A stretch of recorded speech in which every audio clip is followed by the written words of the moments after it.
안녕하세요. 유저 크리에이티드 컨텐츠 UCC 레벨업 과정에 오신 여러분들을 환영합니다. 이번 캠프에 참가하셔서 여러분들이 많은 은혜를 받고 있으실 것 같은데요. 마지막 UCC 컨텐츠 대회가 있죠. 컨테스트에서 여러분들이 좀 더 좋은 결과를 얻기 위해서 또는 뭐 결과와 상관없이 어떻게 하면 우리의 의도를 잘 담을 수 있을까, 그 부분에 약간 도움을 드릴 수 있지 않을까 해서 이 과정을 만들게 되었습니다.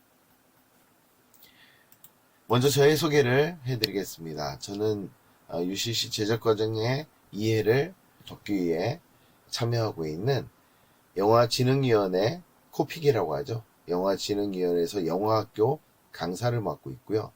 또 미디어 교육가이고 컨텐츠를 제작하고 있는 미디어 커뮤니티 어마어마의 대표 박진철입니다.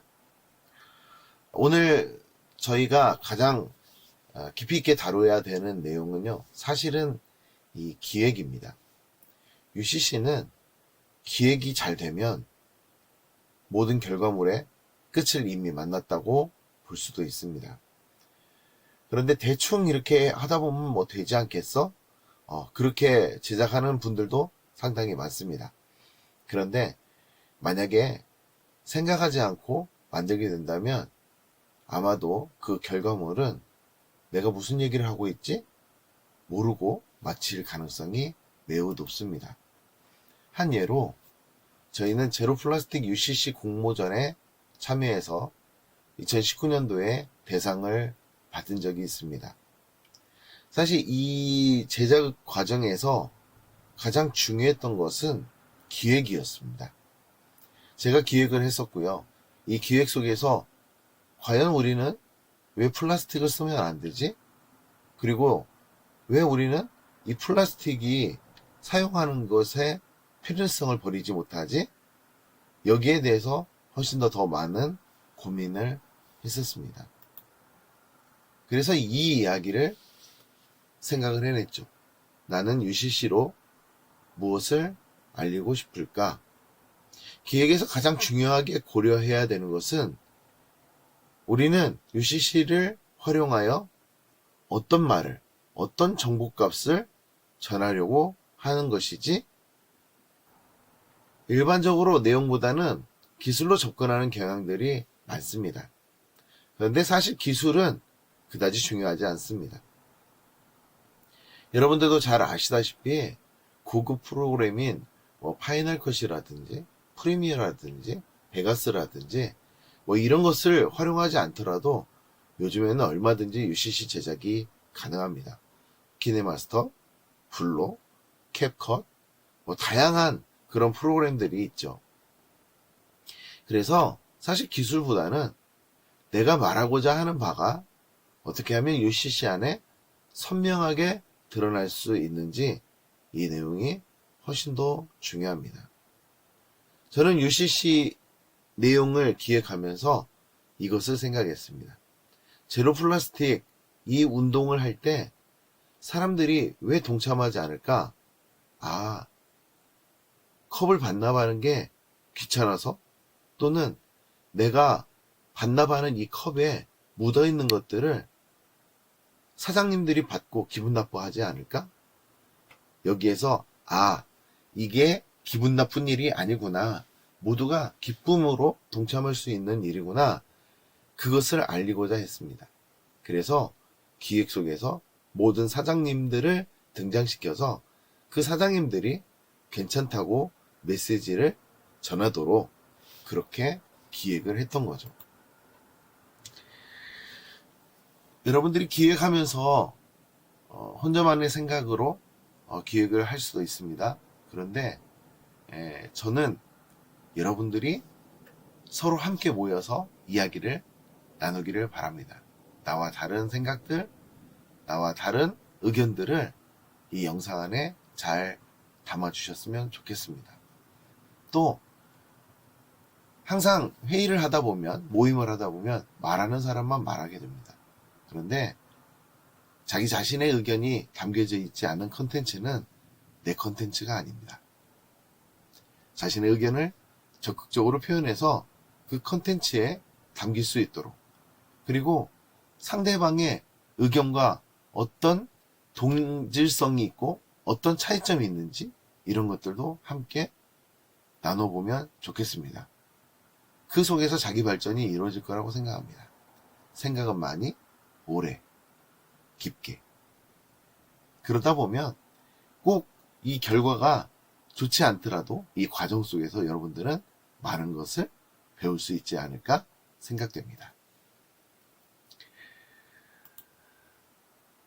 이번 시간에는 구도에 대해서 알아보도록 하겠습니다. 영상을 만들면서 사람들은 구도에 대해서 쉽게 생각하는 경향들이 있습니다. 지금부터 마지막 앵글 그리고 샷에 이르기까지 우리는 이 모두를 문법이라고 합니다. 영상의 문법. 영상의 문법이 있다라는 것은 이렇게 촬영하면, 이렇게 만들면 사람들이 이렇게 이해한다 라는 법칙과 같은 겁니다. 구도에서 우리가 먼저 봐야 될 것은요, 제발 수직과 수평을 맞춰주시라 말씀드리고 싶습니다. 안정적인 구도로 촬영하는 영상이 사람들에게 혼란을 일으킬 확률이 적습니다. 따라서 안정적인 구도는 저의 메시지가 전달될 가능성이 매우 높아집니다. 물론 안정적인 구도로만 촬영해야 된다라는 것은 아닙니다. 왜냐하면 자신의 의도와 맞는 구도를 찾아내서 촬영하는 것이 만드는 사람들의 역할이기 때문입니다. 그런데 처음부터 마지막까지 안정적인 구도가 없다면 사람들은 아마 그 컨텐츠를 보려고 하지 않겠죠. 이번 시간에는 무엇보다도 중요한 앵글에 대해서 이야기를 해볼까 합니다. 이미지를 결정하는 앵글. 앵글에는요, 버드 아이즈 뷰 앵글, 하이 앵글, 로우 앵글, 오빌리키 앵글, 아이 레벨 앵글, 이와 같이 다양한 앵글들이 존재합니다. 먼저 버드 아이 뷰 앵글을 보도록 하겠습니다.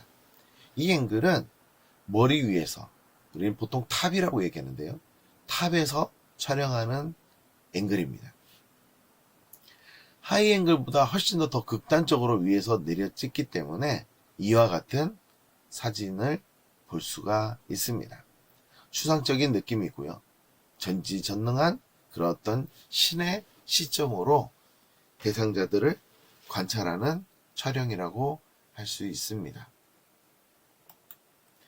이와 같이 건물 위에서 아래를 내려봄으로써 전체를 한꺼번에 관중들에게 그 시각으로 전달할 수 있는 그런 앵글이기도 합니다. 이번에 알아볼 앵글은 하이 앵글입니다. 크레인과 같이 높은 곳에서 전체를 바라보는 앵글이죠. 이 앵글은 전체적인 상황을 보여주고자 하는 의도를 담고 있습니다. 또 이 앵글이 가지고 있는 다른 특징은 신에 대해서 기도를 하거나 그리고 귀여움을 나타낼 때도 이 앵글을 활용하게 됩니다. 이와 반대되는 앵글이 있습니다. 바로 로우 앵글입니다. 하이 앵글이 갖고 있는 그 느낌과 그 이미지와 다른 정반대의 느낌을 갖도록 합니다. 위험 있고 공포감 또는 경외심을 느낄 수 있도록 하는 거죠. 아이레벨 앵글은 눈높이 촬영이라고도 하는데요. 가장 많이 활용해야 되는 촬영입니다. 아이레벨 앵글은 서로 중립적이다 또는 서로가 안정적이다 라는 그런 이미지를 제공하고, 또 관계를 이야기할 때도 친구 관계, 동등한 관계, 우리가 서로 격이 없는 관계임을 설명할 때도 활용합니다. 마지막으로 오빌리크 앵글에 대해서 알아보겠습니다. 오빌리크 앵글은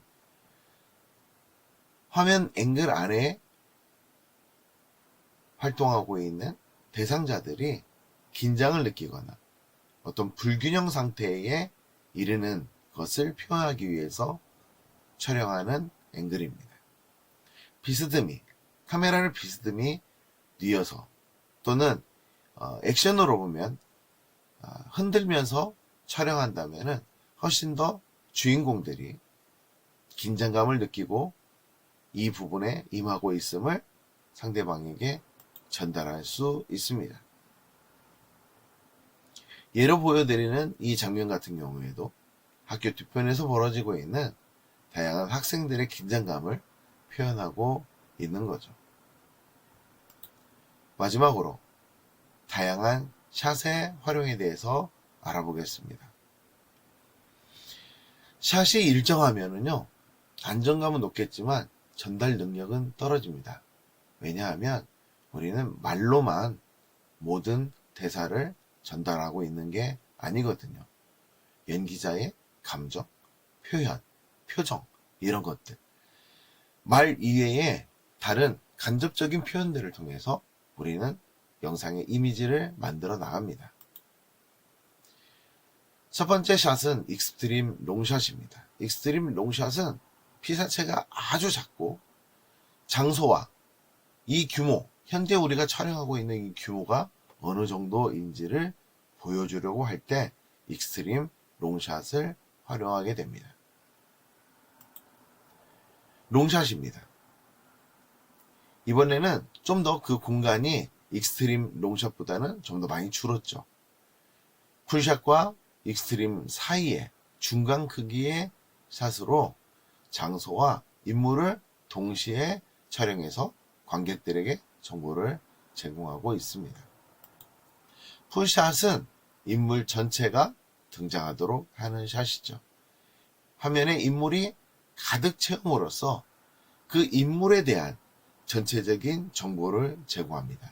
예를 들어서 키가 어느 정도, 그리고 반바지면 여름, 긴 바지면 롱코트면 겨울, 이런 식으로 이 사람이 어떤 계절에 어떤 형태의 이미지를 우리들에게 전달하려고 하는구나 라는 그 인물에 대한 전체적인 정보를 제공할 수 있게 되는 거죠. 미디엄샷은 보통 니샷, 웨이스트샷 이런 두 가지 샷을 얘기를 하는데요. 니샷 같은 경우에는 무릎 위로 무릎을 포함해서 촬영하는 그런 샷이기도 하고요. 웨이스트샷은 허리 위를 촬영하는 샷을 이야기합니다. 상반신 위주의 촬영이라는 점에서 이 인물을 풀샷보다는 좀 더 정확하게 더 많은 정보를 제공하려고 하는 거죠. 바스트샷입니다. 바스트샷부터는 훨씬 더 많은 주인공의 그 표정이 드러나게 됩니다. 더 많은 정보값, 더 많은 표현력들이 이제 보여지게 됩니다. 바스트샷부터 우리가 주의해야 되는 것은 위에 헤드룸, 머리 위에 여백 공간, 그리고 이 인물이 어느 쪽을 바라보고 있는가에 따라서 촬영 구도를 달리해야 된다는 점이죠. 바스트샷에 비해서 훨씬 더 얼굴 쪽으로 가까이 가는 클로즈업 샷입니다. 디테일한, 아주 자세한 얼굴의 표정들을 관객들이 바라볼 수 있도록 하게 하는 샷입니다. 마지막으로 빅 클로즈업 샷입니다. 빅 클로즈업 샷은 어떤 인물의 한 부분일 수도 있고 때로는 어떤 특정 부분들을 강조하기 위해서 촬영을 하는 것이 빅 클로즈업 샷입니다. 관객들에게 촬영자가 이 부분을 직접적으로 가르쳐 주고자 할 때 사용하는 샷입니다. 예를 들어서 가위바위보를 한다. 두 사람이 가위바위보를 할 때 두 사람의 가위바위보 장면은 미디움 샷 정도로 투샷을 담으면 좋을 것 같습니다. 그런데 관객이 이제 궁금해하는 것은 가위바위보의 결과입니다. 이때 활용하는 것이 바로 빅클로즈업 샷입니다. UCC를 만드는 사람은 언제든지 그 UCC 안에 자신의 메시지를 담게 됩니다. 그런데 이 메시지가 나의 컨텐츠를 보는 사람들에게 얼마나 정확히 전달되는가, 그것이 미디어를 활용하는 사람들의 가장 주요한 목적입니다. 내가 가지고 있는 생각, 내가 전달하고자 하는 그 메시지, 내 컨텐츠를 바라보는 사람이 내가 전달하는 메시지를 정확히 알 수 있도록 하는 것이 UCC를 잘 만드는 방법입니다. 여러분들이 만드는 메시지, 여러분들이 저희에게 전달하려고 하는 메시지를 기다리겠습니다. 감사합니다.